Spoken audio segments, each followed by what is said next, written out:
Adrianne, how would you define leadership and what experiences do you believe prepare you to be an effective leader? Thanks, George. Yeah, and firstly, just thanks. Thanks for hosting this. Thanks to the Grange and Wendy and Simon and Val.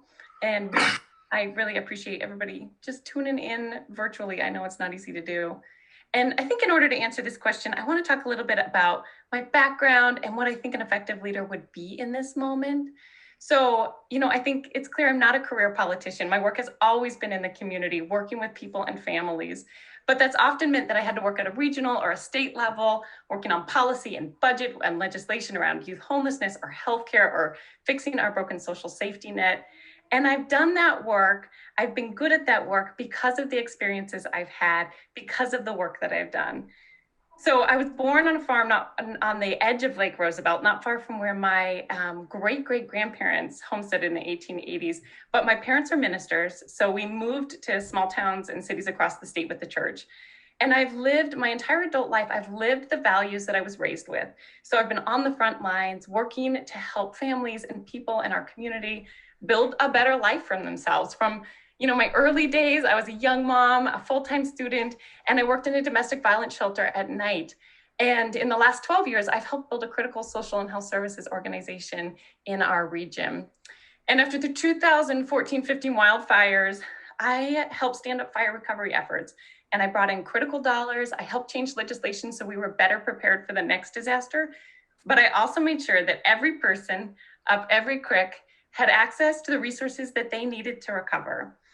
And I know from my own experience, from my lived experience, and from the work that I've done, how hard it is to make it in North Central Washington.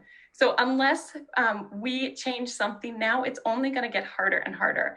And I think the thing that's most important right now is that we don't have a seat at the decision-making table in Olympia. The State House, the Senate, the governor's seat are all held by Democrats, which means that we don't have someone who's able to advocate at the decision-making table in Olympia. And right now, the risks are too high. We need somebody who's able to be there fighting for the needs of our community.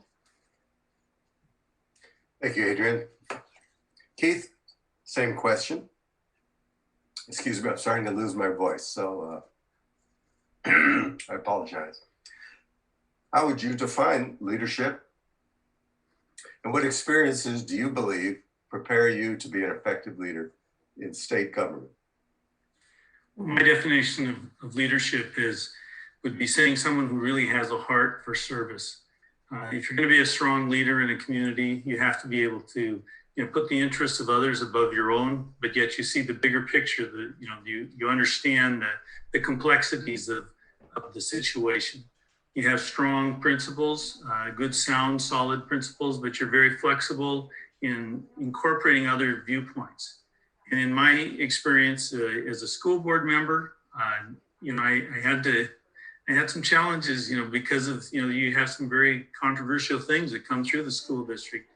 And it was a kind of a formative time to work through, issues, to listen carefully to how, other people may feel. And then, of course, I spent the bulk of my life here in the community in different types of service involvement, and all of those things have been very helpful to shape my leadership style.